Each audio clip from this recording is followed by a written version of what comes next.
One of my favorite parts of Dungeons and Dragons and other games like it is probably the class system. I love having the choice between different characters that all play differently. And like I also like it when there's like a team and I get to like construct my little group of guys. And they all have their little specialties and they have teamwork. They need to work together to like take on the challenges of the world. And one series that kind of started out like that, like really give me that fun of like my party of dudes was Final Fantasy. And then after the first one, they kind of got fucked. Like really, like the mechanics of classes got truly like just fucked in the ass as the series went on. Like really, it's what like a really good example of a series who like where the mechanics don't even really matter. Like Final Fantasy, everyone's always talking about the story, right? And that's a big part because like that series only really got super popular like in Final Fantasy VII to the point where there are many people who would go back and play Final Fantasy 1, 2, 3 and then get mad because there's not enough story. And it's like, like, especially with the first one, yeah, there's not a lot of story, like basically none, but it's about the gameplay, right? It's about that Dungeons and Dragons having your party, go on an adventure, spells, it's about combat, really, And like, that's kind of weird because with Final Fantasy, the story is so important to people that they don't even care about the combat. It's one of those things where if the audience associates something with like a series, they as long as they get that, as long as they get the thing they're coming for, the other stuff doesn't really matter.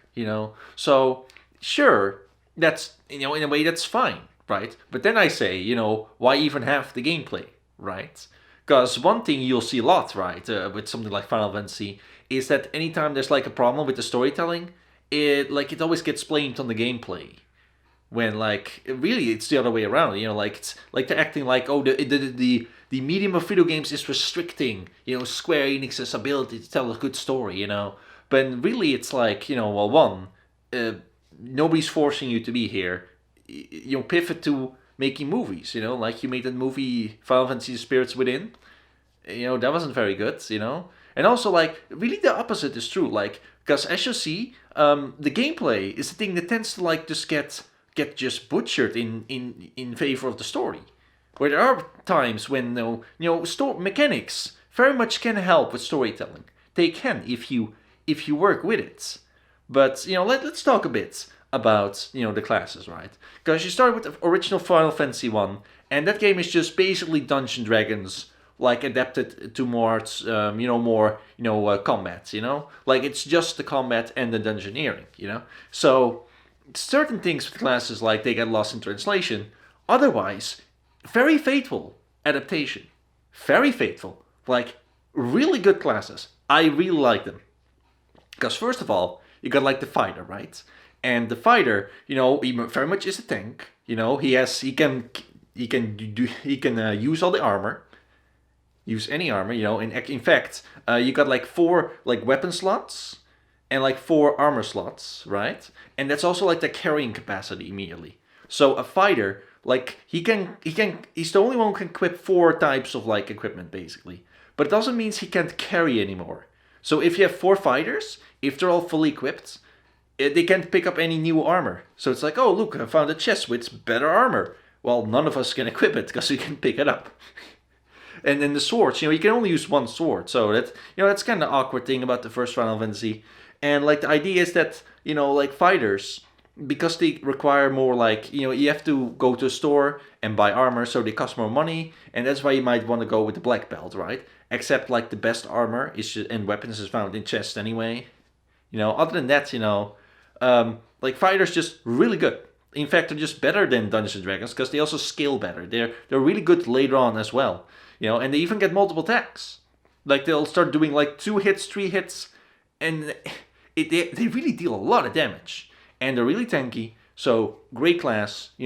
Just very satisfying to just go pew pew pew, no thinking involved, just go right.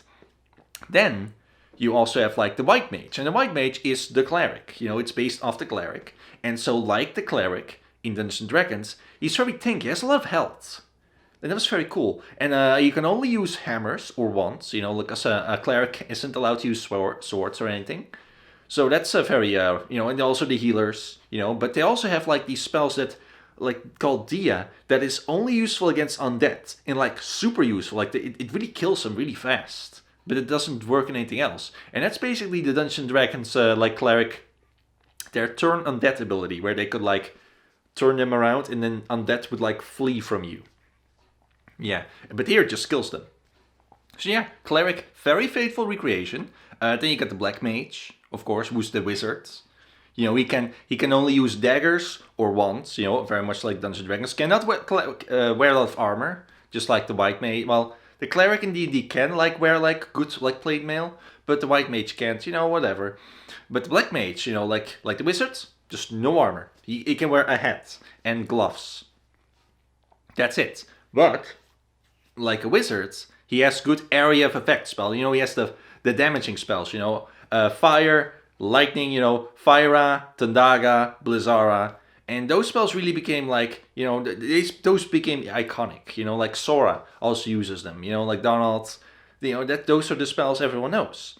Thing is, they are very boring because it's like, yeah, it just deals fire damage. It doesn't have a chance to burn or anything like that. It's just for like some enemies are like weak to it. Not very interesting, honestly. Like they're all kind of just clones of each other. But the black mage also has some supportive spells, like the wizard, like sleep. That confuse. He has some buffing spells. Buff, debuffs. He does more than just deal damage. He is like the wizard. He's the utility guy as well. Very frail, but very strong as well. Then you got the red mage, who's of course the bard. He's the jack of all trades. He can wear pretty good armor, like leather specifically. He can use swords, he's pretty good at sword fighting. And, he can learn both white mage and black mage spell. Only up to level 4. And he can only learn 3 spells of each level. So he has to pick one. But, if you want an extra cure spell, he's got you. You want an extra sleep? There you go. There's a lot of choice there, and that's so much fun. It's the choice. The mages are very expensive, especially in the original NES version. Because, man, those spells are expensive. In the Game Boy Advance version, they, half the spell price. And sometimes you just come to a town, and, the spell, there's just two magic stores, one level 4, one level 5. And so you can just get level 5 spells before level 4 spells. That's fun. It's a choice. You can go and take your ship to a town you're not supposed to yet, and get all these spells you're not supposed above your level. That's cool. That's freedom stuff. But yeah, it's expensive. But then you got thief, and the thief is pretty much the shittiest character, right? Because what does he do well? Well, he's supposed to be able to run away from fights better, which useful, but it didn't work in NES version because glitched. He's faster, I think. I think he's faster. He gets to move earlier. And that's pretty much it. Later on, at the end, they do get you get the upgraded version of glasses. And in that case, the thief becomes a ninja. And he gets to use black mage spells, some black mage spells. Okay, and he gets some better weapons. He can wear armor finally, better armor instead of just leather. So there's an upgrade to that. But especially in the original version, they actually use spell slots, but you actually had to go rest, and then your spell slots would refill. That was pretty, that was like Dungeons and Dragons, right? So again, very faithful, but it doesn't really work if you're not able to just rest whenever you want, right? That's one of those things where, if you had a cabin, Final Fantasy 1 is the only time where I would use a tent or a cabin, right? They got them in Kingdom Hearts. Have you ever used one of those things? No. Final Fantasy 7? No. Why would you? That's one of those funny things where they just stuck around. Yeah, but yeah, using cabin, that refills your spells, that's pretty good. But then the Game Boy Advance version, they replaced it with mana, which is, it's better, because it works better there. But also, the characters don't get mana until the thief doesn't get mana until he becomes a ninja. And then he gets only 2 or 5 per level. So it's your black mage, who actually in the Game Advance version gets way more mana than the white mage. Again, showing how he has this big quantity of spells, So like they'll have like 200 mana, and the ninja and the paladin, because the fighter becomes a paladin, gets white mage spells, which is clever, right? Both of them only have like 20 mana, and then they can cast like one spell and then they're done. So they're not very useful. But the black belt, the black belt I thought was just kind of like a fighter, and I didn't really get the point of him. But because I kind of presumed that he was like very much like, he wasn't that faithful of an adaptation. Turns out though, because I looked it up, and he is actually a very faithful recreation. Because like they start out like the monk in Dungeons and Dragons, very weak. They do, but as they get going later on in the game, they're like way better. Just like the monk. They're the they're the high skill ceiling, high skill floor characters. And they even, like, let me see what this says here. They miss quite often and are challenging at lower levels, but the higher level they get, the more devastating they become. While you can equip weapons to them, they should fight with bare hands. Early on you might find them a bit weak, but picking them pays off in late game.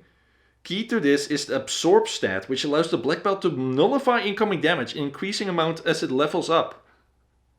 They can nullify damage, like how in Dungeons and Dragons the monk could avoid completely like area of effect spells. Like you roll your dexterity, and if you succeed, you just take no damage, and on a fail you take half. That's kind of what this is. So very faithful recreation actually.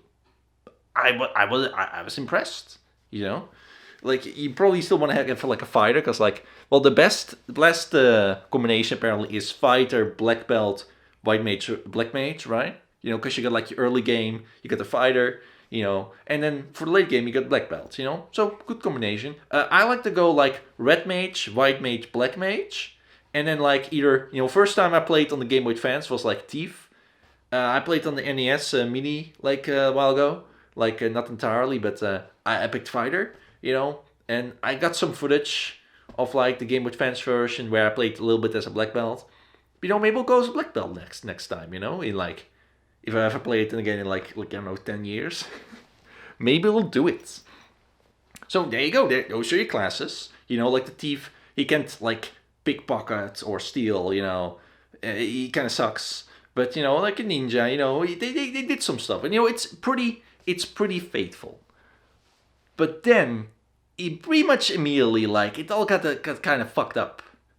Because in Final Fantasy 2, immediately they're like, oh man, we're not going bankrupt anymore.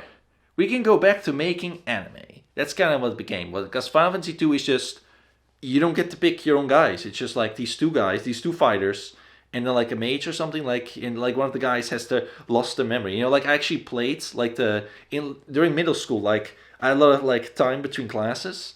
So, oh no, high school. Yeah, high school.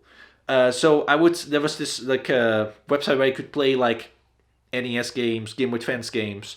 Yeah, on your browser, right? So I played like the Game Boy Advance version of like Final Fantasy 1. I played like the beginning of Final Fantasy 2, the beginning of Final Fantasy 4, then the entirety of Final Fantasy 6 as well, and then on Steam I got Final Fantasy 7. That was basically all the Final Fantasy I ever played in my life, right? So yeah, like you start out Final Fantasy 2, it's like this whole story with like, oh, I lost my memory, and like and immediately like it just sucks because like I can pick my own guys, like that sucks. But also there were other things that were just bad about this game, because like the leveling up system, they did kind of like a Skyrim thing, Elder Scrolls thing, where you using magic increase your magic stat, and attacking increase your attack stat. Okay, that's kind of like Elder Scrolls. Problem is with if you do it in a turn-based format, like things are very slow, and so you probably should like increase the amount you get for doing it, But they didn't really, and so you had to do a lot of grinding, apparently. And you you want to increase your defense, you need to let the enemies like beat up on you. So instead of you being like, I'm gonna hit you, and then the enemy hits you at the same time, so your armor and your one-handed kind of increase at the same time, or you get to just cast spells out of combat. Everything has to be done in combat, and like one at a time. And there's also this really bad like dialogue system where you had like this group of words where you could like ask characters about them, but of course what would happen is instead of a character just being able to answer whatever you wanted, there would just be like this plot critical NPC, and they want to hear the specific word. And sometimes there might be like a clue to it. Otherwise, you're just like going up to every NPC and going down the list, right? So like Final Fantasy 2 very much like wasn't very good. People really, didn't really like it. Like, oh, shock that. And really, that's just really sad because I imagine, what if they had, instead of every Final Fantasy being different, what if Final Fantasy 2 had just been Final Fantasy 1 but better? Well, I imagine that if it had gone on for longer, really, like it would have basically just been Skyrim, right? 'Cause it would have just been Dungeons and Dragons. Like the whole story, like conversation of Western RPG versus Japanese RPG wouldn't have happened. Because it's just like, well, here we got Final Fantasy, who just got inspired by Dungeons and Dragons, and just, basically it's just an adaptation of Dungeons and Dragons, like Final Fantasy 2, they were like, oh, let's add more classes. Okay, let's make a bigger world, and then have optional dungeons, optional side quests. What if they did that? Right? Like that sounds like a pretty obvious like sequel to do. And then right there you go. You got your own.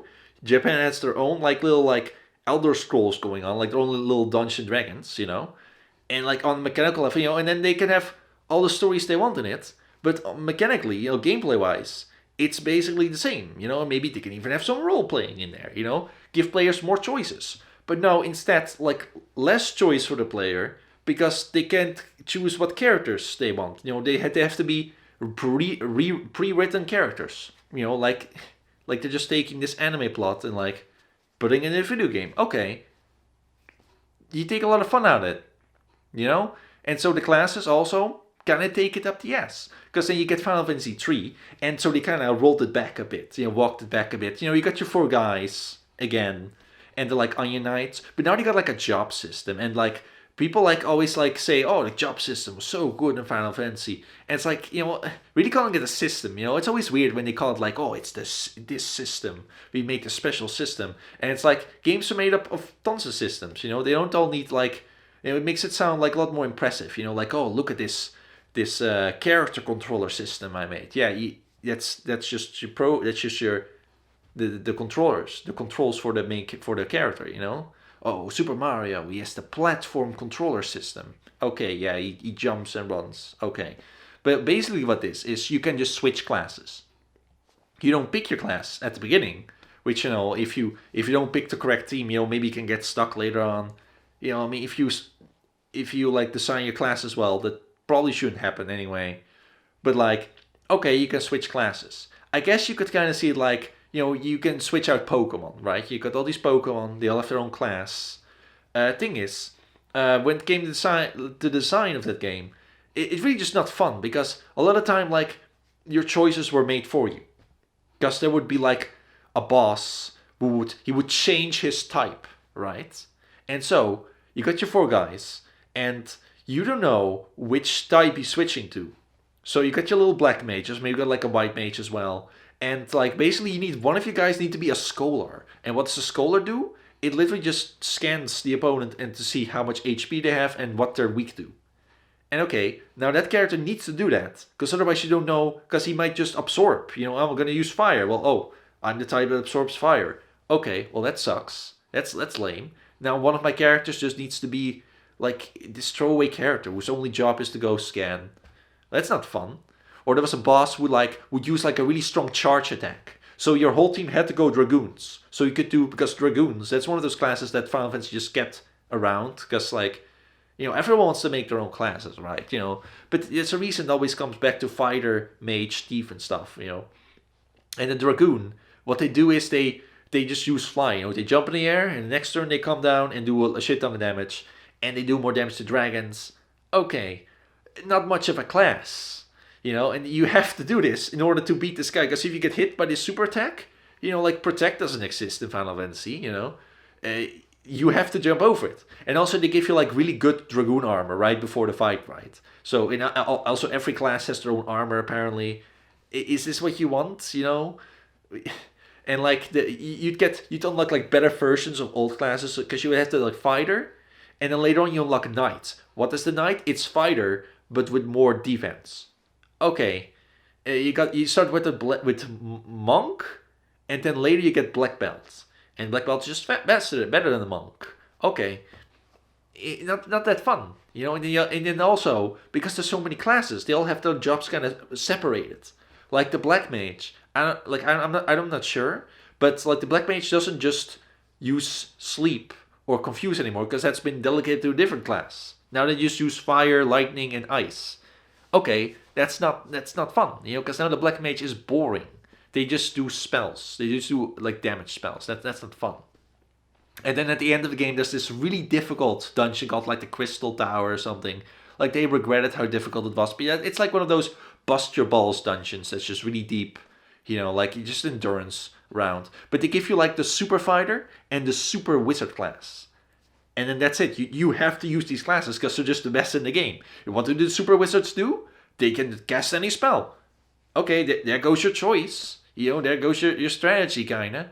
Like, oh, you like using that Jolteon? Well, here's Raikou. He's better than Jolteon. I guess I'm gonna use the Jolteon, the Raikou. Okay, your choices get kind of ripped from you. It's just not that fun, And then Final Fantasy IV, they took a second shot at making just Final Fantasy II like game, But this time they kept the combat more the same, Like no, just leveling up with experience points, no stupid dialogue system. And this time it caught on, People like the story, like whatever, Especially in the Super Nintendo area, like the standards aren't that high, Nowadays, games with stories are super common. And like Final Fantasy games, like don't even stand out. Oh, like Final Fantasy 15 has a story. Well, so does The Last of Us Part 2. Like Mass Effect. There's so much of it. It's not special anymore. Back then it was like a special thing they did. Now it's like nothing. Final Fantasy is just dropping off. Even the remake of Final Fantasy 7. The second one didn't sell as well because it turns out a lot of people like they don't want to pay 3 times as much for one story. It's kind of like, they're still like, it's like they think they still have that momentum from like 1997. They keep doing this where they like lose momentum and then they gain it again because then they make like a good game again. Like, oh, we made a good game, then we can make some shitty ones, and then they make like one that's like slightly better, and then they use that momentum again. It doesn't work that well, if you do it like that. But then like Final Fantasy V. They had the job system again. Okay, I don't know much about that game because no one does, right? Like Final Fantasy V, probably most forgettable one. I don't know. But then Final Fantasy VI, that's basically where the classes just exploded. Final Fantasy IX, they gave like not a chance. But 6 is basically where they were like, what if every character can just cast magic? And that's it. Like they can all cast magic. They can all learn it. And from that point on, like that was every Final Fantasy game, every character can just cast magic. So classes just gone, just disappeared. Although, like characters would still be designed after them. Really weird. Even all the way up to Final Fantasy 13, because you'd have like Lightning, who's like she's the fighter, right? Or you have Snow, who's the black belt. He punches things. He has a super powered trench coat. But their classes, like instead they had like MMO classes. So they had DPS, tank, debuff, buff, healer, and they could also switch between these classes because there's only like 3 characters in the combat, right? So so it's either DPS, tank, healer, and then you got like 3 other classes. So it's like, what if they just switch during the middle of combat? Hey Snow, we've taken a lot of damage. Go to tank mode. Okay. Oh well, we've healed back up. Go to DPS mode. Okay. But he's the black belt. He punches things. Then why did you design him like a black belt? Super weird. Super odd. Like, they kept doing this. So weird. So, the class is just gone. Just not fun. And it makes sense. Because, of course, the reason they did this is because of the story. Because what happens in these stories a lot, right, is characters get split off. They go their own ways. Like one of them has to go on their own. Maybe one goes missing. They're presumed dead. So what if we want to write the story so that the character's just on their own, or they get put in prison or something, and they have to break out. Okay, well, if that character's not a thief, if the character's not a healer at least, they're not going to have any healing. They're not going to have the spells they need to to deal with this because it's a team effort. Like you got these characters who all work best as a team, and you split them off. So how do we do this? Just give them all abilities. Make them all generic, right? Because imagine, like, oh my god, imagine if you're playing a game and your healer like gets killed. Could you imagine that? Could you imagine a game where as part of the story, as part of the narrative, your healer gets killed? Like they get killed off by the author. And then you don't have a healer anymore. Imagine if your white mage got like stabbed. Like, I'm dead. I'm gone. Bye guys. You don't have a white mage anymore. You're just screwed. Which, you could design around that. That could even be interesting. It could leave this gaping hole like, man, I wish we had that healer. Man, they were so important to us. They held the team together and now they're gone. What are we going to do with our Mercy? But instead it's like, oh, it's fine. Barrett over here, he can cast Cure. Oh, okay. So it's like, it doesn't even matter mechanically. It's just, everyone's a mage. So there you go. There go your classes. And in Final Fantasy 15, they were like, yeah, we're basically turning to Kingdom Hearts now. We're only controlling one character. May as well get rid of the classes. Like in Kingdom Hearts, you had Sora, who was like the jack of all trades. Then you got Donald, who's the healer. In the Black Mage as well. He has the magic, but Sora has it too. But he's more frail. And then Goofy's the tank. He has supportive stuff. And that's it. Those are nice. Those are classes. But then you, the main character, Sora, you're just everything. You're generic, and that works in that game. Because teammates, sure, they can have like faults, but if you're on your own, you need to be able to do everything. That's the issue. But really, where I want to go with this is I kind of want to talk about how what they decided to do is for Final Fantasy 6 and 7. They decided to take their black belts and say, what if they were like fighting game characters? Yeah, that's a real thing. I was playing this like in middle school, right? And I recruit Sabin to my team and from Final Fantasy 6. And I'm like, what is this stupid Street Fighter stuff? This is so dumb. It's so bad. Because it doesn't really make any sense. And the same thing happened in Final Fantasy 7, where it's like Tifa's limit break is like, what are they trying to do here? Combos? It's supposed to be like a combo thing? It was so weird. So let's talk a bit about Final Fantasy 6. Because the way that the characters kind of work in that game, right, is that each character has like their stats are a little bit like a class, but really they all have a special ability. That's it. And in Final Fantasy 7, they all have a limit break. That's kind of that kind of informs their class. Because in that game you can they just allow you to switch materia, to switch magic. Because Final Fantasy 6, they could all learn magic, but it was like stuck to the character. So, especially in that game, if you got stuck, because there were certain characters that were more vital to the plot than others, where you were forced to use them, even though their abilities were such shit. And then sometimes those characters would go away, and you'd be stuck with characters you hadn't used before, and they wouldn't have any magic. So Final Fantasy 7 kind of fixed that. Although, with this, it's like they had 5 different solutions for that. Where in Final Fantasy 6, like, if you want to switch characters, you had to go to the specific location, which wasn't always available, and then and certain plot events required certain characters. Very annoying. And sometimes characters would just get ripped away from you. So in Final Fantasy 7, well, first off, they were like, okay, Cloud is basically always in your party. Okay, that's one solution, I guess. Second one, you can just phone him. We give you a telephone and, hey Tifa, how about you get out of here? Yeah, we're switching you out with Red 13. Yeah, why aren't we all just traveling together? If only 3 characters can be in the combat, completely fine with me. Why aren't they all just traveling together? I don't care. Like, oh, that's not realistic. Why are like 5 of them just sitting in some house playing with themselves? Come with us. Come on. I don't get it. So yeah, you can switch characters easier, but also you have materia, so we can just switch that out. Okay, but then also they didn't have as much splitting up either. So it's like they had like 5 different solutions, really only part of the game where they force you to like. There was like this one boss battle with like a giant robot on like an elevator, right? And they're like, oh well, Cloud, he's not going to be part of this combat. Instead, it's going to be Aerith, Barrett, and Red 13. Do you want to swap materia? And I was like, I played like Final Fantasy 6 like a month ago, right? And I was like, oh, not this again. You know, fuck it, I'll just beat them without switching materia. You know, and that was a mistake because like Barrett has some materia, Aerith and Red 13 had none. You know, kind of because they just joined my party, right? As well. Yeah, like, and like what was going on here is that this robot was on an elevator opposite of you, so you couldn't reach it with melee attacks.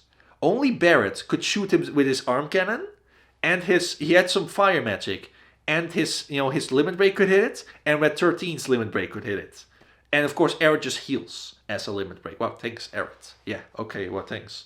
So it's like just the worst character to put this into this combat. Really, like why couldn't have Tifa have been there? I don't know. But yeah, so you think I would be screwed, right?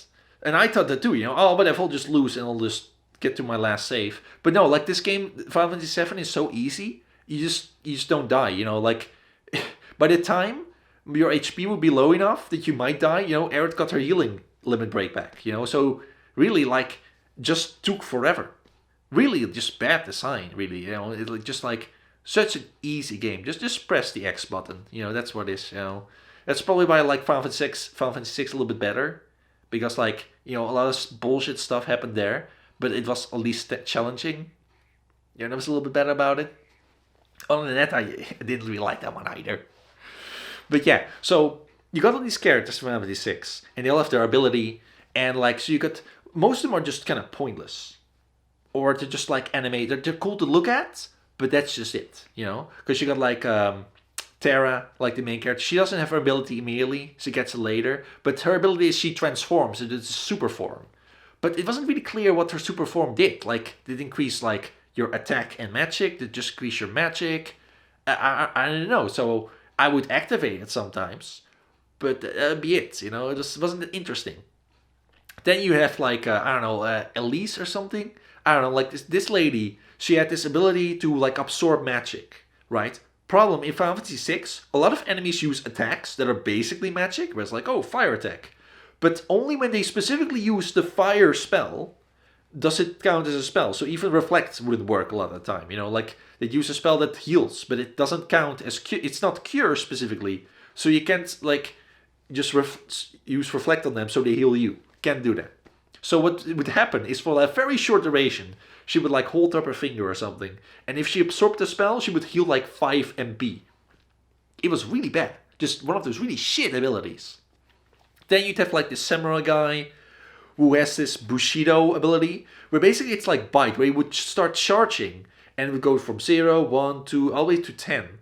And depending on when you released it, it would do a special move that dealt a bunch of damage. Of course, 10 dealing the most damage. And it's one of those things where you want to go into wild battles and just test it out, see which levels do what. But ultimately, of course, standing there doing nothing, especially as the game goes on, is an incredibly bad strategy. Terrible, because in those turns you could have done other things, So it's one of those things where it's just a bunch of cool animations, and then when you've seen them all, you're done. I've seen them all. Let's not use this anymore. He was a good character. Otherwise, it probably like story-wise, I liked it the best because he went through a little bit of an arc. He had to accept that his family had died and he had to move on, and he found new love. Okay, that's a pretty good story. A pretty good character. There was also this little like monkey kid, like this Golem. I called him Golem, right? Or Schmeagol. Who was like this. You had to like recruit him from the wilds. But you could also send them out into the wild, and he would come back having learned moves from the enemies. That's it. And so every time you send him out, he would randomly come back with some of these moves, and you'd pick from this list, and it would have the enemy names. But then when you use the ability, you activate it, you picked one, it would use a specific move. So you had to remember which enemy had which move. Very annoying. Wish it would just tell you which move it was, because there's no point in telling you which enemy it came from. But I tested a bunch of them out. Most of them just do damage, or maybe you don't know what the effect is. Basically, I settled on like two ones. First one was like there was this enemy who was basically the weakest enemy in the game called Moo. Like they're these little rabbits, and they use this. Well, they don't use this ability, but when you use this move, it was called Snare, and it would just like make an enemy disappear. I think it would still even give experience. Like very weird. I would have like balanced it so it wouldn't give experience, and it worked like 100% of the time. It probably didn't work on bosses. I didn't bother anyway, but it just any enemy that's regular, I just get rid of them. You know, like I don't know, maybe it's a joke that's they're rabbits and you snare rabbits or something. And then there are also bombs, and bombs are like one of those classic Final Fantasy characters, enemies who like explode and they're like fire. But what he would do is he would do this very strong fire attack, but he'd also get the ability to like absorb fire and heal from it. So that was very useful. He would get stuck, like when he uses any of those abilities, he gets stuck in it and he has to keep using it. And so only when he like faints and gets revived, or like at the end of the battle, he would stop. Actually got stuck in like there was this one boss where these two giant cranes, and one of them was like they both looked the same, but one of them was like immune to fire, another one was immune to lightning. Very frustrating. Not very good design again, and so. I just pick, I'll use bomb, like the cranes. Maybe they're steel, maybe that makes sense. And they got stuck into this, like, because all the other characters had died. And they got stuck into this loop where they just kept healing each other with their own fire magic. Very annoying. End up losing at the end. But that was one of the better ones, characters. Because there was also a character, and there's like a bunch more, like there's like a ninja character who could like throw weapons from your inventory. But like only the really good swords that were kind of rare would do good damage. So it's like very good but expensive. And even like buying like shitty swords didn't like those didn't really do enough damage to like warrant like the spending. He did have a dog, and sometimes when he got hit, the dog would just run in and kill a guy. That was very good. But then as part of the story, he dies. You can save him, but if you don't know how to do it, it's like whatever. And he also it kind of sucked. His dog doesn't die, but he also doesn't join your party afterwards. Really the dog was the only good thing about him. Yeah. But then there was also Locke. And Locke is like, I hated Locke. And the reason I hate him is probably because everyone likes him. Because he's like the main character. You can tell he's kind of like the shonen anime protagonist. And you can tell because he has multiple girlfriends. None of the other male characters get any girlfriends because he has them all. Yeah, like especially the two female characters in the group. They both want to bone him, and he also has like this other girl who like she like died, and then he went on a journey to like find the phoenix and like revive her from the dead or something. Imagine that, right? Imagine a Final Fantasy game where you revive a female character who's a girlfriend of one of the main characters gets revived by the power of the phoenix. That'd be funny, right? That'd be really funny if that was possible and it happens, and then the game immediately after it doesn't happen, and then like fans try to excuse it or something like or rationalize it. That'd be really funny if that happens. It happens, but no, he sucks. He sucks and his class is the thief, right? But no, he says he's a treasure hunter. I'm looking for a treasure to revive my girlfriend. But in the menu it says adventurer. He's the thief, and he sucks. And because he's the main character, you have to use him a lot. Like a lot. He's in the story a lot. And there's parts where he's on his own, and you have to use him a lot. And his ability sucks a lot. Like one of the characters like basically sings like that scene where in the opera is supposed to be like the girl like singing about him, even though it doesn't really make any sense. And then when like the world's destroyed, like this little bird, and that's his banana in its mouth, like little bird's like, oh, I got the banana, oh no, he's gone. Is he gone? Can we find him again? And I didn't find him. Fuck that guy. Hated him. Hate his ass. Fuck that guy. Fucking dick. No, seriously, it was his fault that his girlfriend died, by the way. Really stupid backstory. Maybe I'll tell it one day. It's very funny. I found it hilarious. Really stupid. But anyway, his ability is steal. What does steal do? It steals like a potion or a high potion from an enemy. Because they're all carrying potions and high potions, even though they don't use them. I don't know. Like, why do the enemies have gold? I don't know. But he steals that. And that's it. But if you gave him a special relic, it would upgrade it to Muck. What does that do? It also deals a little bit of damage. Ooh, look, it's Thief from Pokemon. That move that nobody uses. Wow, that's his ability. I mean, he did sometimes. He did like Sneak. as part of the story. And you know what? That's one of those things that I also don't really understand, right? Is you're gonna design all these characters to be certain classes, but then they don't write that as part of the story. If you got this thief, if mechanically the thief never pickpockets or lockpicks or any of that, why don't you have it happen in the story? Why not? Right? It's that one question where why don't they summon their summons outside of combat in cutscenes? Oh look, it's Sephiroth. Oh, I'll just summon like Bahamut to go kick his ass. And like that's a mechanic, okay, but like if it's not a mechanic, if lockpicking is not a mechanic in the game, make it part of the story. If a character is a thief, have him use thief abilities. If a character is a black mage, have him shoot a fireball. Like how often in Final Fantasy VII does Cloud even use his sword outside of combat?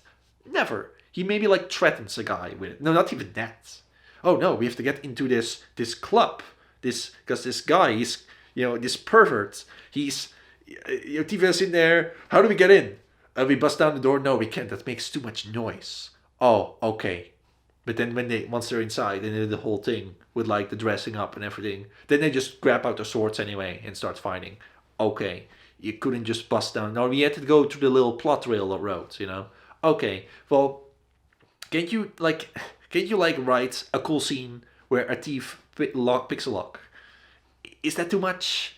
Like, it's not that much to ask, right? Like, oh, they can sneak a bit. Okay, they can climb up something, but like all the characters will be like climbing or sneaking. Okay, like I guess Yuffie, like she would disguise herself like in story beats like a bit, but that didn't even really matter. Whatever. Like she's an optional character. We can write that in. Whatever. So you've all these shitty characters. Some of them are somewhat useful, but then the one character I want to talk about really was Sabin. Sabin's the black belt. He knows Kung Fu. And he has a special ability called Blitz. Now, what is Blitz? It's basically, what if you had no idea what you were doing, but you wanted to have like fighting game mechanics in your turn-based game? Because what Blitz does, and I'm going to look this up for you, it's the way it works, is that you select Blitz as the ability. Then you get this menu and it shows you all the moves you've learned. And you need to actually level up to unlock these. So this isn't like a thing where, I'll get to this. But then under each move it will say the inputs you have to do. Yeah, there's inputs. Like arrows. You have to do a Street Fighter style input with your D-pad. And then like the finger, like the selection finger is like pointing at your character. And at first I didn't understand this. I thought you were supposed to just press it, like press A, and then do the inputs. Like really quickly, because that makes sense to me. No, while it's in this menu and the finger's pointing at Sabin, that's when you do the input. Which basically you have infinite time for it. Like depending on your battle settings, which really may as well put it on wait, because like the thing is like there's this setting where if you're selecting a spell or an item, it will like pause like the time. Right, which really you just should do. You should absolutely do that because the menus suck. Like it will even show like empty spaces or like even items that you can't use right now. So if you want the potion, you have to go all the way down to the P for potion. To all your other like high potions, even if a potion is more, like cost effective, may as well go high potion because it's like it's not as low. So yeah, So weird, man. So you have infinite time to just do the input. Okay, so then what's the point? Because the idea of like Street Fighter style inputs is that like in Street Fighter 2, all the buttons are used up. A, B, X, Y, L, R. So you kind of need to do these D-pad inputs to do special moves. When you have a turn-based game with menus, why not just select the move from the list? With the cursor. Why not just do that? Because then it wouldn't be like Street Fighter. And that's the problem. Because he actually has a brother who's like a king. And he has all these other abilities. Where he is like an inventor or something.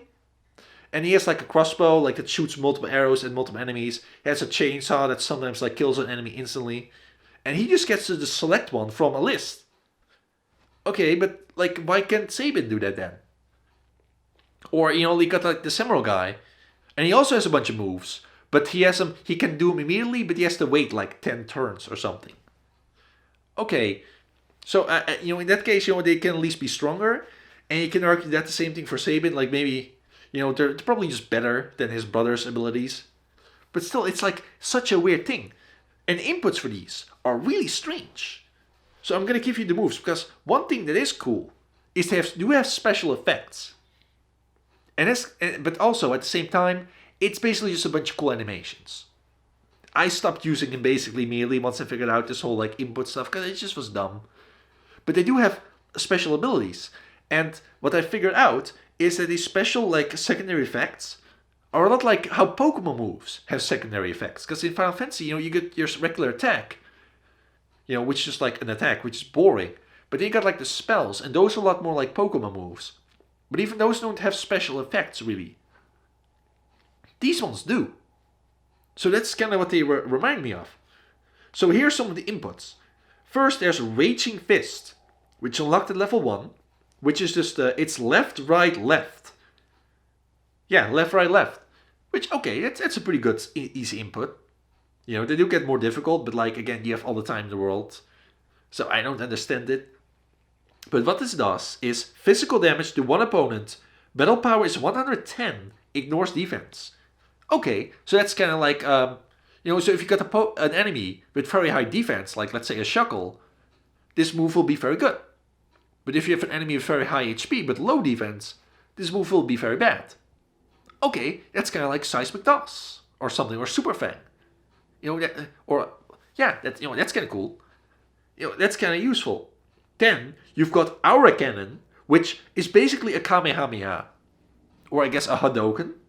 Because like the funny thing is, like in the original like Super Nintendo version, or even like Game Boy Advance version, they had different inputs. Because for some reason, they couldn't figure out how to. I guess they couldn't figure out how to program reading the player's input if it's like diagonal. So every single version of the game before 2014. So because this is literally the Hadouken input. It's down, right, left, left. It's the Hadouken input. But in the original versions, it was down, left. Because they couldn't get the diagonal to work. It's literally the Hadouken input. And it didn't work. But it was supposed to. And it is a Kamehameha. Brilliant. Holy elemental damage to one opponent. Spell power is 68. Okay. Isn't that worse than... Because, okay, battle power 110 ignores defense. Holy damage 68 power. Way less. It doesn't ignore magic defense? Okay. I don't understand that. But it's probably better. It looks cool. It's the Kamehameha. But then you got Meteor Strike. This is the suplex. Now, one meme with Final Fantasy VI is that when you're fighting the Doom Train, you can suplex the Doom Train, which is like, oh, whoa, look how strong he is. He suplexed the train. Which is one of those really lame memes. It's like, whoa, my Chansey just used Seismic Toss on a Groudon. Which especially if you're playing Pokemon Battle Revolution, looks cool. But like, mechanically, it's not interesting, because it just deals damage equal to your health, to your level. It's not that impressive. If it required like a strength check, then it'd be impressive. Like, whoa, you did a strength check and you succeeded and you just lifted that ground. That's cool. But if it's just like an animation, but whatever, stupid meme, whatever. But like what this does is physical damage to one opponent. Battle power is 180. What is battle power? I don't know. Halved if there is more than one enemy and some are immune. Okay. So that's pretty strong. But the input is on Super Nintendo. It's X, Y, down, up. Okay, first of all, why is up involved? Because up is jump in like fighting games, right? Which I guess, doesn't really matter. But then like X and Y. Why X, Y? Why isn't it just like D-pad? What's the point of this? Again, like it's really pointless, right? than on Game Boy Advance because there's no X, Y buttons. Instead, L and R. So it's RL down up. And then in later versions, or like they actually X and Y is like substituted for diagonal right up and left up. Very odd. It's very strange. Very strange inputs, right? Like it doesn't really make any sense. I don't understand it. But then you got Rising Phoenix. Fire elemental damage to all enemies. Spell power is 42. Ignore split damage. Whatever that means.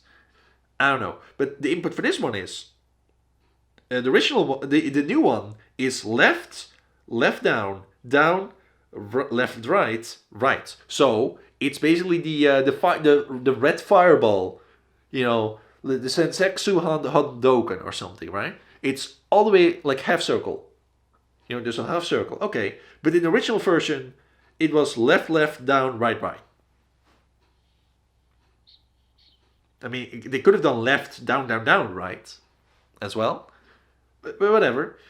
So like again, it's you're supposed to go with the D-pad, wee. But the original versions they couldn't figure out how to do that. What is this weird shit? Then you got Chakra, heals other party members equal to Sabin's current HP divided by the number of other party members. Cures darkness, poison, silence, and sap due to a glitch if Sin is confused. Blah blah blah. Yeah, so this one, you know, being able to heal others, you know, that's kind of like one of the special abilities the monk had in Dungeons and Dragons. You know, they healed more HP. Okay, that's kind of cool. You know, it's different. It's new. You know, it's mechanically more interesting. Like healing other party members equal to his current HP, then divided by the number of party members. You know, I mean, it heals like a little bit in most situations. Then you know, like he needs. Does it take in like maximum HP or just like actual current HP? So if he only has like 5 HP, it heals like nothing. Well, I don't know.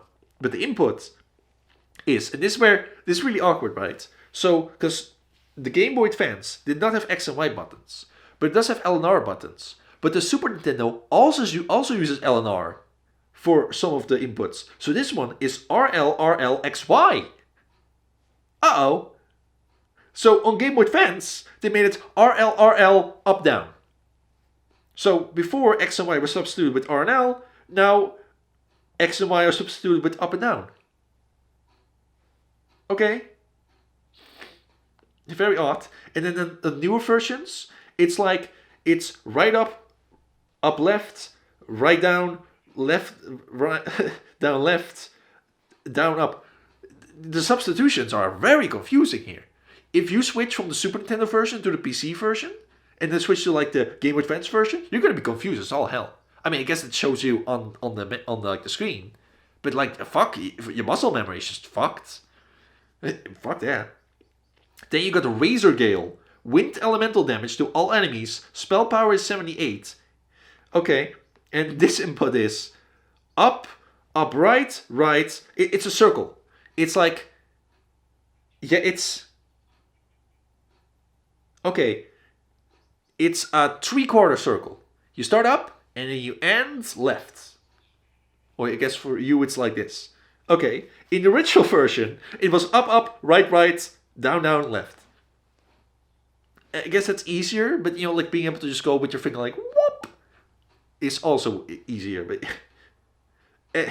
okay, then you got Soul Spiral, restores HP, MP of everyone in the party. And recovers from darkness, zombie, poison, imp, petrified, doom, silence. Just fucking, it just cures everything. Okay. Restores HP and MP of everyone in the party. It's way better. But unlocked to level 42. Jesus. In the Super Nintendo version, it's, oh, this one's good. RL, XY, right, left. Game Boy Advance is RL, up, down, right, left. And then, like, I'm not even going to bother reading the PC version. It's just like, whoop, whoop, whoop, whoop, whoop, whoop. Oh man. And then final one, Phantom Rush, also known as Bum Rush. Those damn bums gonna rush him. Level 70 or visit Duncan's cabin with Sabin in the World of Ruin. And Duncan is like his teacher or something, like, you know, backstory stuff. You know, not really like his backstory sucked. Generic as all hell. My master got betrayed by his son. And then his son I had to fight as a boss fight. And then basically nothing happened with that. It's Yeah, it's one of those things where Final Fantasy characters don't really have that much reason to be adventuring with each other, and their backstories aren't that important. But by Super Nintendo standards, this was good writing. Like seriously, I wasn't impressed. Anyway, non-elemental magic damage to one opponent. Spell power is on 28. Ignores magic defense. So basically, just the first ability, but magic.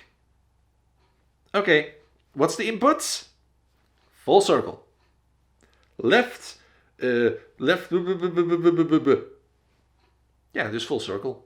Okay, and then the original version was left, left, up, right, down, left. Good job. Okay, and that's kind of it. So this ability, I'll give it. It does kind of capture the interestingness of a monk, right? Because they do have all these cool abilities like healing. Like they can talk to animals, they can talk to plants, but like, this gets pretty close. But also like monks in Dungeons and Dragons could kill people in one hit. If you hit really well, you'd paralyze them and have a chance to instantly kill them. So, why doesn't he have an ability that just... Well, it's kind of like that, but this is much more of like a limit break. That's actually what this is. This is kind of like a proto-limit break. And that's how you get to Final Fantasy VII. Because there, every character had limit breaks. And limit breaks are just really dumb. Because it's just like, it's an animation.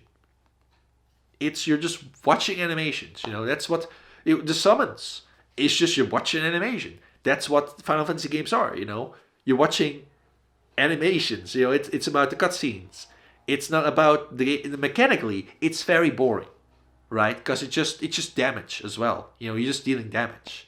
Even when there are secondary effects, they don't matter, like, just spells in general, like strategy is not. They don't even want you to use it, because figure out an enemy's weaknesses isn't, because they're all just gonna be different anyway. I figured out this boss's weakness. Okay, next time I play this game, that'll be useful. But like, I can't take this knowledge to a next fight, really. It's not useful, and a lot of bosses are just immune to all status effects. Status effects are very important for strategic play. But Final Fantasy bosses are just immune to all of it. Except for slow. Just cast slow and everything. Whatever. But like, so the limit breaks. I looked through them all. A lot of them just suck, right? Like, because Barrett will have like one that's like, IQ Destroyer or something. Like Mind Blast. But it just gets rid of all the enemies' MP. Okay, that's not useful. Because this game is easy. Getting rid of the MP is dumb. Like Aerith. She has all this healing limit breaks, like curing stuff, maybe reviving. That's not useful, because it's better to just have DPS, so the fight gets over quicker. Cloud had the best limit breaks, because his first one is just Breaker, right? And it just deals damage. Okay, good damage. Then the second one is Blade Beam, and like all his special moves in Super Smash Bros. Were based on these. The Blade Beam just splits into multiple parts and just hits everything. Okay, better DPS. It's spread damage, useful. The next one is called Cross Slash. This one deals more damage and casts stop on the enemy, so they can't move at all. The first time I got this, you basically get to the boss in the sewer, like giant monster in the sewer. That's where you unlock this limit break. You basically have this for the first time, and it works, which they probably did on purpose, right? It works. You get stopped, and you're like, this is really powerful. This is really good, right? But it's not, because the moment you unlock the next one, Clim Hazard, which hits I think it hits flying enemies, you're just going to switch to that one.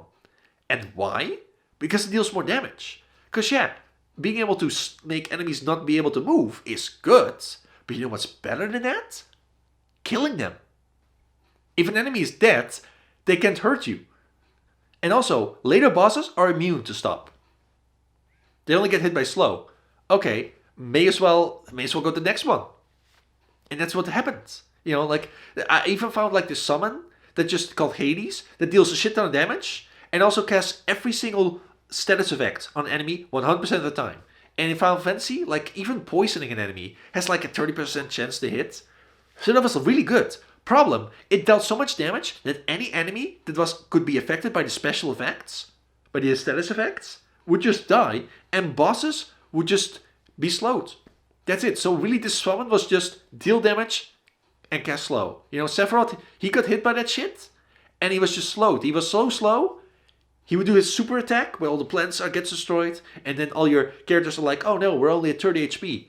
And then he's supposed to go for the follow-up, right? Like pretty much all these kind of games have a boss like that, where it's like, oh, I'm gonna reduce you all to 1 HP. Like Miitopia had that, where it's like, oh, 1 HP, all of you, and then I quickly do an attack. But of course, Final Fantasy VII is supposed to be easy, so not 1 HP, 30 HP. You know, Kingdom Hearts, he was like, oh, 1 HP, and then I attack, poof, really quickly. You know, that's how that worked. But yeah, he got slowed and he just couldn't even do the follow-up, really. You know, it was just sad.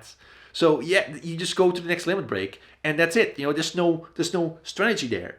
It's just more damage good. So that's what limit breaks are. They're just cool animation. But so we get to Tifa's limit break. And again, they were like, what if fighting game? Okay, what if fighting game? And they were like, combos. Combos. Okay, combos how? Well, the way it works is you start out with 1. And what happens when your limit break activates? There's this like kind of, it's not gambling, it's not random, it's you have to time like this rotating spinning thing. And if you either do hit, miss, or yeah. And if you get yeah, you do critical damage. So you want to get the yeah, but that's like harder, and then you might get on the miss. So going for a hit is basically the same thing, the best thing. And then what she'll do is as her limit break levels up, instead of unlocking new limit breaks, she gets more moves added to the combo. So she gets more of those rotating things. And if you get hit on all of them at least, then she'll do the full combo. Then each of those moves she'll do. Get it? And the idea is like once you've got them all, you want to get yes on all of them and then do a shit ton of damage. And this is one of those things where again, you want to keep doing this, go into wild battles, and see what the anime you want. Must have been so many people who were like, I'm gonna get yes on all of them, and then you just spend like hours probably like trying to do this. Probably like I don't know, save right as you get your limit break full, and then just keep resetting until you get it. That was probably really, it probably look cool, but like also it's just damage. And so let me take you through these, right? So at level 1 you get Beat Rush. And what Beat Rush does, she just runs up and she punches him, right? But what does it do? It does 1.25 times the normal damage that Tifa's weapon does when using the attack command. Okay, so it deals bonus damage. So at level 1, if you do your limit break and you only have Beat Rush and you don't get the yeah, you're literally just doing an attack but 25 bonus damage. Okay. But okay, so in that sense, you are kind of getting the monk. Because in the beginning bad, but as he gets stronger, he gets way stronger. Like the combo gets way better, he gets way better at comboing. Okay, that makes a little bit of sense, right? It's very you'll find it's very simplistic. But like at least, and also like Final Fantasy VII is easy again. So it's not like it's really that important, and enemies are just gonna die by like hit 5 anyway. You don't really need a full combo to kill anything. Unless you're fighting like the super bosses, like the emerald weapon or something. That's where you wanted to have that. Okay. Also, it's just like kind of like funny that Tifa is like a black belt, right? Because if you don't know, it actually was in that Edge magazine I showed in one of my videos. Like 25 years of Final Fantasy or something. They actually admitted that the reason they added Tifa was because they needed a girlfriend for Cloud after killing Aerith. Which, like, you can kind of tell. But she's kind of like this weird, like, existence in the story. Because, like, she kind of is this plot hole. Because, like, Cloud, he's telling this whole backstory. And she was there. So why doesn't she just say, that's not how it happened, Cloud? Also, did you look in my panty drawer? Why are you telling me this, even? No, seriously, that's weird, right? That you looked in that you can look in the panty drawer and he says this. He tells this as part of the story. And she doesn't call him out on the other stuff, No, I'll keep him in his delusion. She's doing the Shutter Island tactic, Okay. So yeah, so they're like, what class is she? And I guess they're like, oh, might as well make her a black belt. You know, she can give her Tekken gloves. You know, and she can probably like street fight or something. I don't know. You know, the other monks, black belts, say like, you know, even Snow had a superpowered trench coat. But you know, it's fine because as part of her backstory, you know, some kung fu master came to their town and was like, you have a lot. I can see a great kung fu master in you, Tifa. Here, paint this wall, paint this fence. Yeah, it's all it's like it's basically nothing, right? You know, so, but that's you know that's just how they write their characters. You know, look, every character needs to be a class, and then we kind of don't really care about the rest of it. You know, whatever. She's a black belt. You know, what class is Eret 13? I don't know. What class is Sid? Oh, he's the dragoon. He has a spear. Okay. What class is Barrett? I don't know. Dang, we'll say that, you know, because we don't want to make any like lowbrow jokes about it. Because no, come on, no. Vincent is the red mage though because he wears red. That's how we roll. But okay. Anyway, next ability, which is only locked after using Beat Rush a total of 9 times in battle. Okay, you know, you're gonna do that just automatically, right? And what this one does, it's a somersault, yes. But does it have a special effect? Well, it deals damage 1.375 times normal damage. Why that number? Well, I'll tell you in a little bit, okay? Then level 2, because you have to have level. So you have level 1. Each level has 2 limit breaks to it. So level 1 on Cloud is Breaker and then like Blade Beam. And then you have to switch to the second level, and then you can't use the first level anymore. Very annoying, you know. Like, it doesn't really add anything. I understand why you can't just have the whole list of limit breaks, you know. And then when you switch, you also lose your meter. So you know, so you may as well just use it. You know, wait to use it before you switch. Okay, whatever. Really pointless. And this one, I certainly don't get it because like they all get added up anyway for Tifa. So it just empties your bar me. I don't remember. Whatever. So somersault. So then level 2 is water kick. Defeat 96 enemies in battle until you get it. Okay, again, you just get that automatically, right? But then the effect. So you may think that water kick, which like a sweep she does. Water kick, whoa. You may think it would have like a special like water effect, which I don't know, water elemental damage doesn't exist, but maybe it's ice, maybe it's something else. No, it just does 1.5 times normal damage. You can also tell it's going up, right? So first it was 1.25, then 1.375, now 1.5. So it's like the combo is getting very strong at this point. But it's also just damage and just a multiplier, you know? And then Meteor Drive, next one, use Water Kick a total of 7 times in battle. So it's very, like the unlocks are also like very repetitive. Then the effect deals damage to a single enemy 1.625 times normal damage. That's it. Okay. Does it do anything else? No. Doesn't do anything else. Next one, level 3, Dolphin Blow. Actually, I think this one's like a parody of the Shoryuken, because she does like this uppercut, and Shoryuken means dragon fists. This might be dolphin fists, maybe, because like a dolphin actually comes up out of the ground, which is like cool animation. But like, what does it do? Well, you have to defeat 96 enemies in battle after you have obtained Water Kick. So again, there's 96 enemies.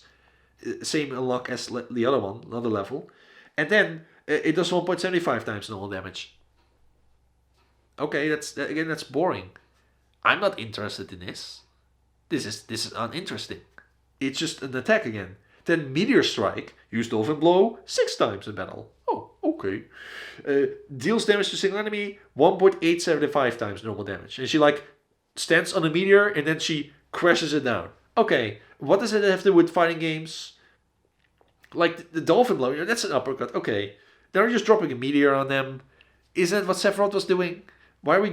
How is this like a fighting game? Because it's part of a combo? Is this your finisher move? And then also, every character has like the super limit break, right? And you can unlock this through special means. Like Cloud, he gets it at like the final battle when he's battling like Sephiroth 1-on-1. And he immediately gets it, and his limit break fails. And so every kid playing this is just going to press limit break, and then they're going to feel really good about themselves. But because Sephiroth's going to die immediately. But he only has 1 HP. Yeah, it's basically a cutscene. You're watching a cutscene. You're just pressing the button, and then Cloud's beating the shit out of him. And as a 10-year-old, you're like, "Yay! Look how good I am at video games. I pressed the limit break button." Very difficult to do. Yeah, but if you wanted to normal gameplay, you have to go and gamble a bunch at the Golden Saucer and like do the arena, which you can only participate in if you have the special credits, which you can only get through the gambling.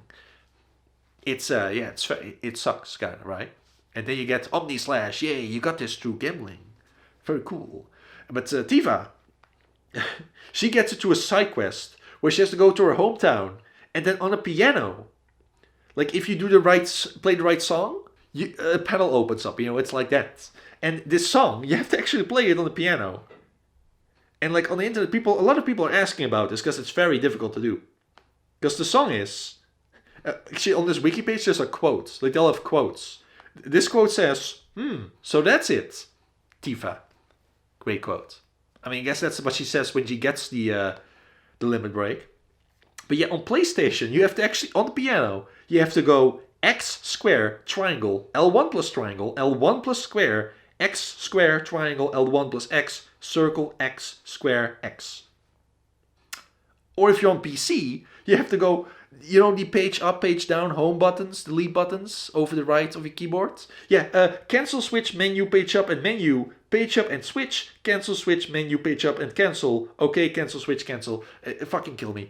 Please, like, but if you're getting this, you're pretty much die hard like completionist, because, like, I mean, I guess this is useful, getting these limit breaks for when defeating, like, those extra bosses. But also, like, why do you need to defeat the extra bosses? Like I did in Kingdom Hearts, kind of read it because really, like, I had to crank level 100 to do it. Not worth it, like really not worth it. Maybe if I was better at the game back then, maybe I could do it now at level 80. Nah. Well, although, like in an action game, it'd be at least feasible. But anyway, level 4, final heaven. This is the one you unlock. And do you really need this? Again, unless you're fighting like a super boss. And no, you don't. So the effects. Deal damage to a single enemy. It does 2.625 times the normal damage that Tifa's weapon does when using the attack command. And she kind of has like a super punch, like light comes from it, like, and that's it.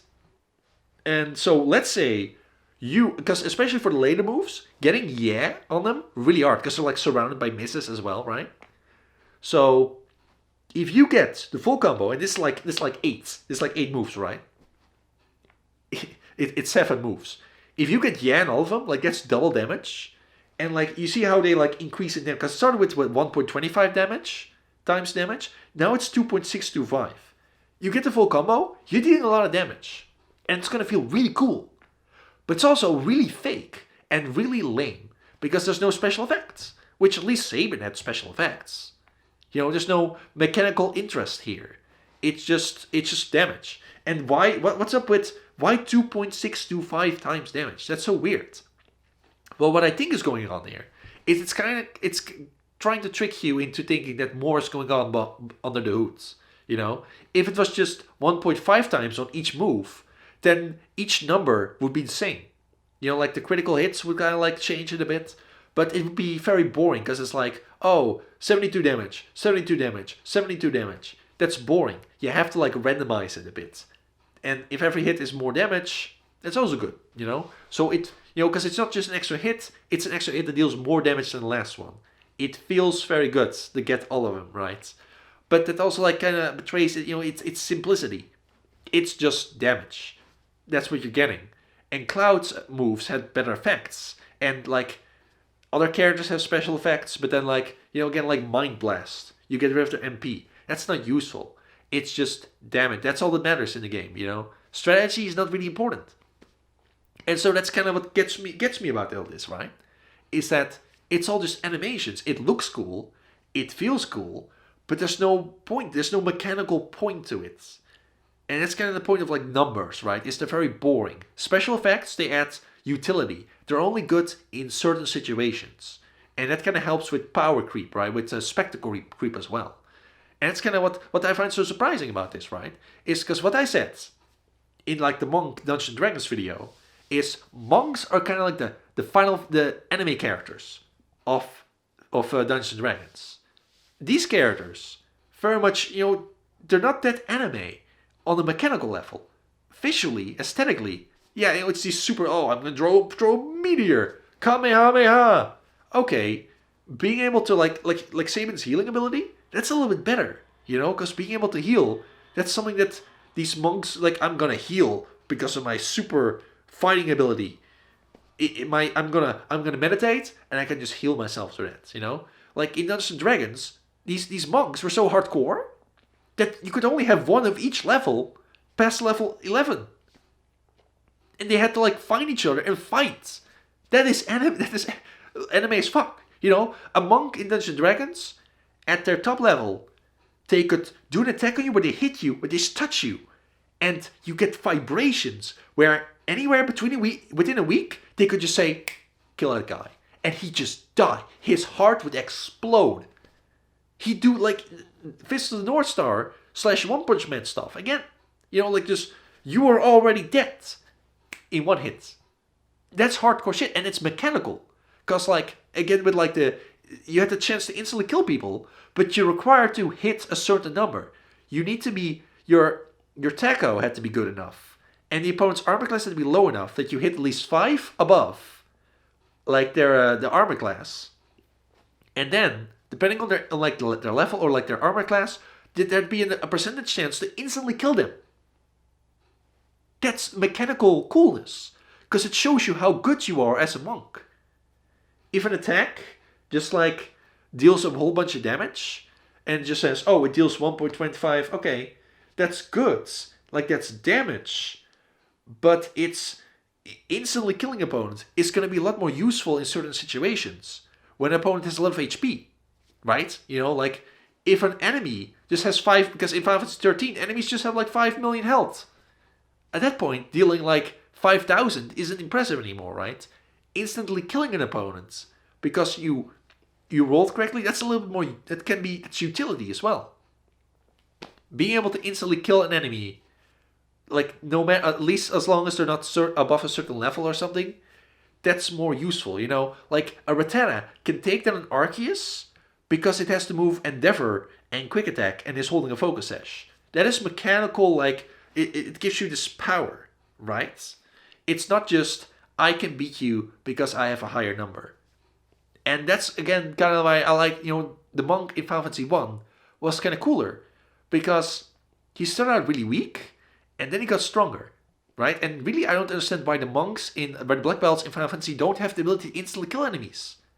The monk, again, the black belt in Final Fantasy 1 had an absorb ability to absorb a certain amount of damage. That is useful. Being able to dodge a fireball is useful. That's a special ability. Being able to dodge, like the meteor spell, is useful. That's something that's kind of power you can't buy with just numbers. It requires a special ability to do that. Why doesn't Sabin have the ability to just protect himself and just be immune to damage for a turn? That's useful. Why can't Tifa, like, paralyze a guy by punching him? Like Kazuya, like, electric wind godfist, paralyzed. Like, at least Cloud could, like, stop a guy. That's way better. That is so much better, but they can't. And it's funny because even Final Fantasy VII, like Yuffie, when you get her, when she gets put on your team, she just has the materia for steal and for throw on her. Like those are, or no, I don't think throw, but yeah. So those special abilities of like Lock and that Shadow, the ninja of Final Fantasy VI, are now just materia. Cloud can just equip that and steal stuff. And then where does Yuffie? Where does it keep? Where does it keep Yuffie then? What's her point? She's a ninja. She has a limit break. All these characters just have a limit break. That's all that changes them. They're not even a class anymore. It's just gone. If a class can be condensed down within like this one ability that you can just equip onto a character and they have it too, like casting spells or something like that, your class system is just gone. And when you lose out on that core gameplay element of that enjoyment, and really at this time, having a story in your game, not impressive anymore. So maybe, if Final Fantasy wants to keep living, it needs to have like that more. It needs to get momentum back, right? Because it's once again this situation where Final Fantasy has lost momentum, and maybe at this point it should just lose momentum forever, because like it's just an action game now. It's a completely different game. It has betrayed its own game design so many times. Why even bother? Like these two times, Final Fantasy 6 and 7, they tried to turn these black belts into fighting game characters, and then they just failed at it. Like they're cool, and I'm sure Final Fantasy 6 and 7 fans will look back on these and think, yo, that was cool. Why did no one else ever do that? And it's probably because they're gimmicks. They're cool one time. One time. Would you want to keep them around? No. And I guess that's Final Fantasy's philosophy. Just do everything once. And then maybe people will figure out that it's kind of dumb. I don't know. Just keep your class. I want to have my little guys. They're my guys. And I get to pick what classes they are, and they're my guys. That expression. That's missing. That's why people want to play games like that. Final Fantasy wants to be about narrative? Okay. But at this point, you need to come with a little bit more than just narrative. Because we're all putting in more effort into our narratives in video games, right? All games try to have better narratives. At this point, you need to have both. So I guess that's my advice towards people who want to make a game like Final Fantasy. People like, man, Final Fantasy was so good. Why don't people make games like that anymore? How about you do it? If you think this is so good, then why don't you do it? Well, I'll tell you a secret. It's probably because they weren't that good. Yeah, no, like, sorry. It's a gimmick, sorry. Whatever. Video over.